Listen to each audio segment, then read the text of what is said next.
And next we have a presentation by Levi Cowperthwaite and Chelsea Martens.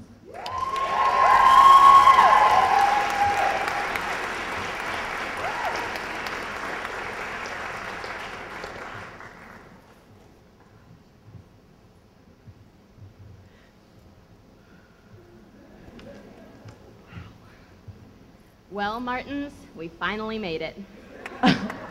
Oh my God. I thought I would at least be a 7th year before I made it out of here. Aren't you a 7th year? Pretty close. Nothing like the deadline of, oops, your school might close to really light a fire under you. It's the conclusion of a wild ride, though, isn't it? It's hard to leave a place you love so much. Did you ever think you would love this place as much as you do? I remember arriving to campus 5 years ago, bright-eyed and bushy-tailed, and I could not wait to be part of the boot camp for the revolution. I literally thought that students spent their downtime with blueprints and plans in their dorm rooms. True story. Carefully training for the revolution. Blueprints to what? I have no idea. But I had this vision of this radical queer campus ready to change the world. And although I was slightly overly optimistic, I wasn't far off from what actually goes on around here. You're right.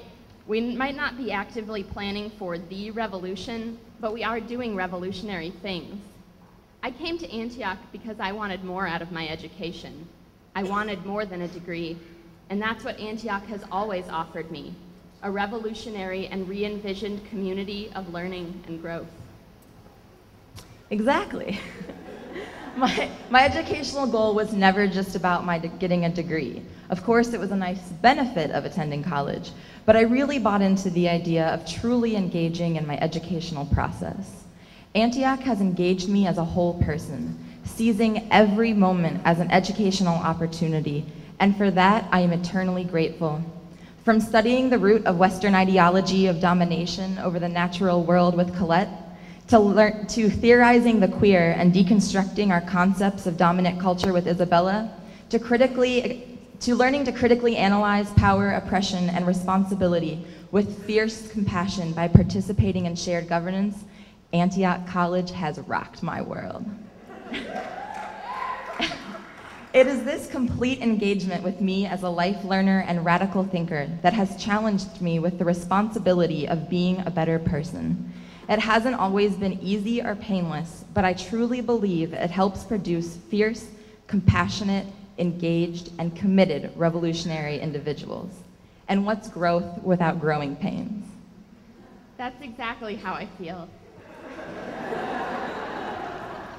My education here has treated me as a whole person, engaging me and challenging me and shaking me to my core. I have had to question everything I've ever thought to be true, and then either abandon falsehood or be more resolved in what I understand to be truth, at least until the world obligates me to tear it all apart again. I've learned how to stand up for what I believe in, but what's more important is that I've learned that it isn't always about me, and that I need to take time to listen. I've learned that the family into which I was born isn't the final boundary for who my family is, and it now includes die-hard radical Antiochians in this room and beyond. I've learned that anger is not toxic, but fuel for the flame, because there's so much to be angry about and so much work to be done. I've learned how to love and be loved beyond measure or explanation, beyond prescribed relationships of mother, father, lover, friend.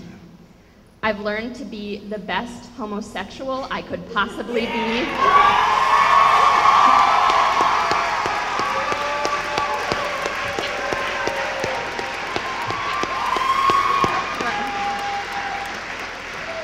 And I can facilitate a meeting like nobody's business.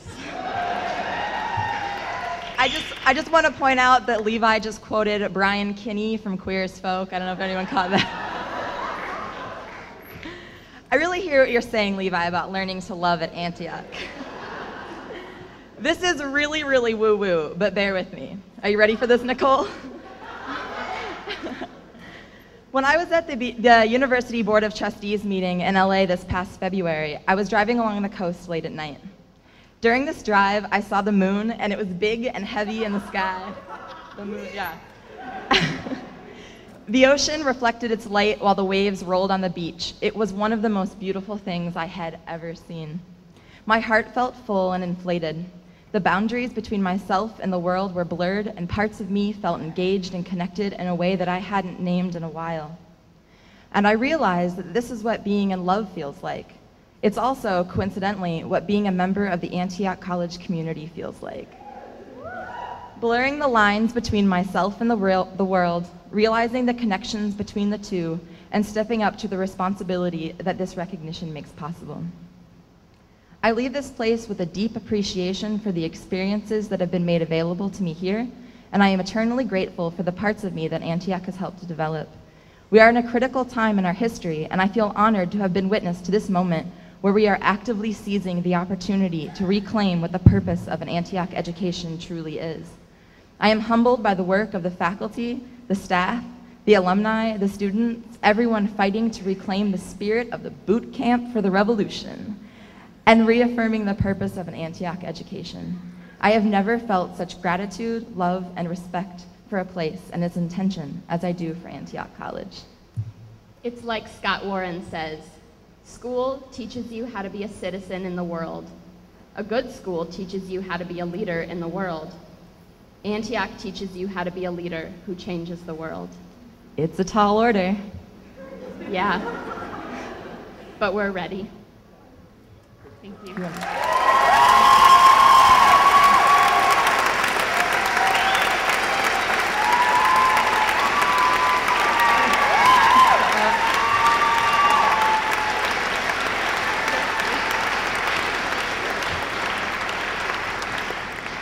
It is now my profound honor to introduce the next student speaker, or performer as it is, Josh Hirschfield.